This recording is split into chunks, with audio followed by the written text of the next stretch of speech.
Yo, what's up? My name is Charles Judkins, aka DJ Chuck J. Way back in the day, like middle school back in the day, riding the school bus, and I used to bring my boombox. Yeah, I'm that old.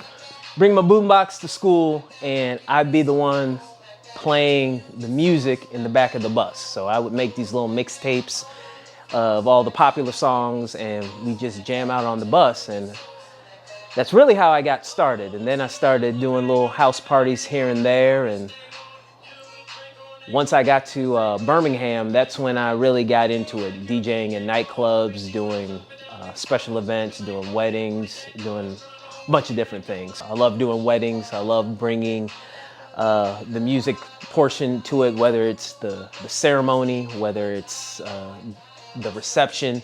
I think music plays a huge part in that. Of course, during COVID, a lot of things got canceled, and a lot of people had to reschedule stuff. This wedding was supposed to be over 200 people, but it was only 28. But I think because of what I was doing as far as providing the musical entertainment and even the little games that we played, it really made the wedding special for the bride and the groom.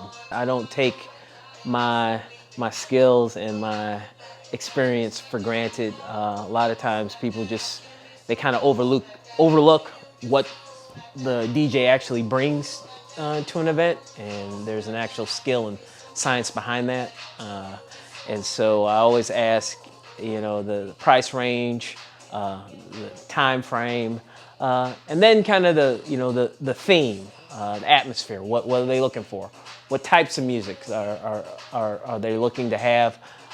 Because I don't create a playlist until someone tells me, hey, we're gonna have X amount of people, they like listening to this, that, and whatever. So I feel, especially like newer DJs, that they need to know their music library. They need to be prepared to have everything from hip hop to country to R&B to bluegrass, if that's what your crowd is looking for. But most importantly, whoever is hiring me, they need to know whatever that atmosphere is, whatever types of music that they want to listen to, and then I have to make sure that I'm prepared with that. Not to brag or anything, but they've all loved what I've done. They've all loved the energy and the atmosphere that I've created. Like I said, I love reading the crowd. I love being able to give the people what they want. Yeah, it may not be the music that I want to listen to, but hey, it's not for me, it's for them. So I want the people out there happy. I want them out there dancing, and I want them just to be enjoying themselves. It all depends on what the gig is. So I make sure, if it's a bar and I know that this bar likes a lot of top 40, well then that's kind of the music that I'm going to make sure that I have, make sure I have all the latest, go and download all that. But for me, it's an ongoing process. My mind is always thinking about music, thinking about different mixes, thinking about what songs I can mix with what. So I don't have a set playlist. I kind of make a feel for it once I get there. And then from there, depending on how the crowd is going, how the tempo and the atmosphere is going, that's the music that I play. You got to know your music library. You have to be well diverse. You may be doing a party and you're playing nothing but hip hop, but then you get a couple of requests for some rock and roll.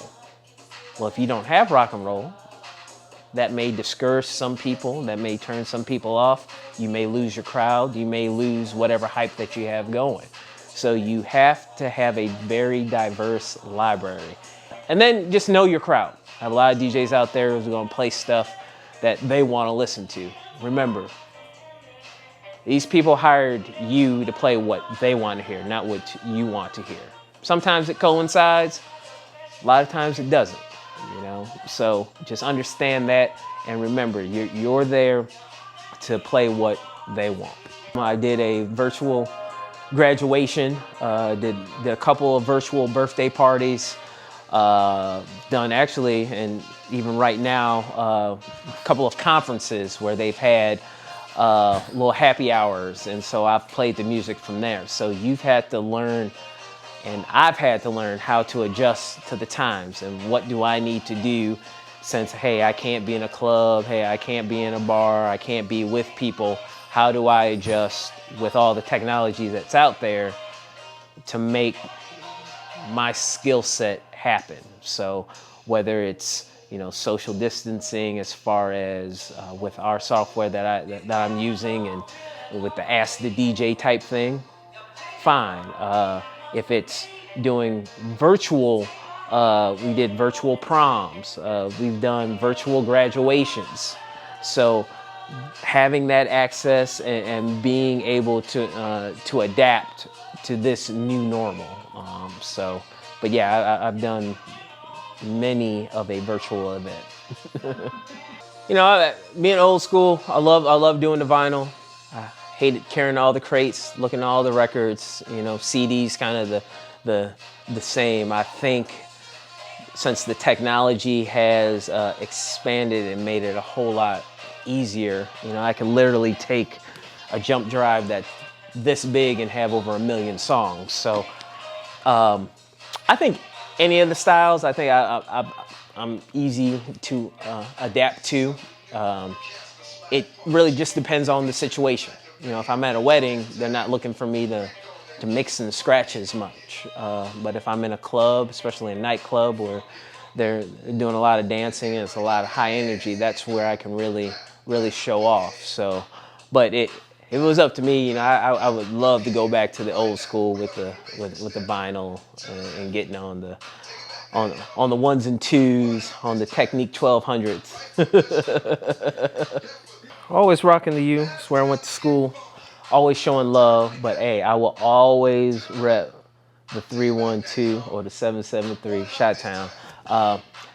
I think, you know, I love the technology. I think the technology has given some people some false hope and has really diluted our industry, because now anyone can just go out there with an iPod and sit there and just press buttons and play music, and people nowadays think that that's what DJing is, but that's not what DJing is. DJing is an actual science. It's a power control, I like to tell people, because I can get people on the dance floor, I can take people off the dance floor, I can get people going to the bar. I can literally control what they do in a setting. So it's always interesting to me to see how the technology and how everything kind of plays its part, and then how to adapt to it. So I always try to stay up on the current trends. I try to stay up with all the music as possible. But I really think, you know, in order for you to be a successful DJ, you need to take your lumps. You need to kind of come up through the ranks. You need to see others do their craft, and then from there learn, and then go from there. Yeah, there have been many times where I'm thinking like, hey, this song is going to bang, it's going to get a bunch of people on the dance floor. It hasn't happened. Or I get someone who, hey, I really want this request, and I play it and it clears the dance floor. That's when I say, hey, know your library, know your crowd, know what's working. I'm a tempo person, so early of the night, I like to start here. Late night, you know, boom, like to bring it back up and then crescendo back down. So that's why you have to know, I would say your bangers, kind of your go-tos to get them on the dance floor. You listen to this song right now, you know, all the little steppers, all the little, I guess, talk dance, you know, whether it's the WAP, the Cupid Shuffle, whatever, you know, those are your go-to. You can get them out there, and then you can kind of decide, hey, where do I want to go from this? But you got to know your crowd, and I think that's what's always helped me. I've learned, okay, hey, they're dancing to this song, so if I can keep it in that genre, I can keep it with those types of artists, I can always bring them back. So coming from a musical family, Music's always been in my blood, whether playing the bass guitar, electric guitar. I've played trombone, I've played the baritone, I've played percussion. I've had, my aunt played damn near every instrument. So I've always loved music. My parents love music. Grandparents love music. Music is my life and has always gotten me to that next step, or has gotten me out of a funk. I could be, doing whatever. Hey, I need music in the background. I've always wanted to own a bar, and in that, I wanted to know every single step. I wanted to know every single occupation that it took to either owning a bar or owning a nightclub, and that DJ portion was a huge portion to that. And once I started doing that, I fell in love with not only just playing the music, but seeing how people reacted to that. And God willing, I'll do that till I can't do it anymore. DJ Chuck J Entertainment, which is my company, Jammin' DJs Georgia, which I'm a manager of, and then Elite Money Making Alliance.